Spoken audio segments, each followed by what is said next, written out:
বন্ধুরা, এটা কি জানো? এটা হচ্ছে মহা ওষুধ। এটা খেলে তোমাদের পেটের কোনো প্রবলেম থাকবে না।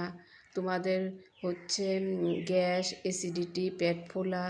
আমি রোজ সকালবেলা খালি পেটে এটা খাই।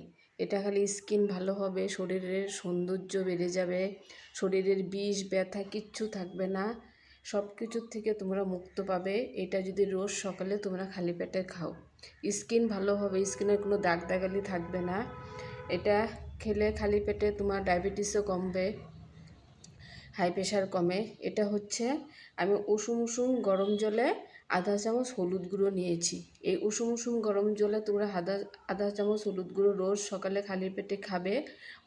15 দিন খাওয়ার পর আমাকে কমেন্ট করে জানাবে। তোমরা যদি সুস্থ না হয়েছো, পেটের প্রবলেম যদি না কমেছে, তারপর আমাকে বলবে। এটা খুব ভালো জিনিস, আমি রোজ সকালে খেয়ে নিই। এটা চায়ের মতো করে একটু একটু করে খাবে, যেমন করে এভাবে খেতে হবে। তোমাদের যদি আজকের ভিডিওটা ভালো লাগে থাকে, কমেন্টে অবশ্যই জানাবে। তোমরা এটা খেয়ে সুস্থ থাকো, ভালো থাকো বন্ধুরা, তোমাদের ভালোর জন্য বলছি।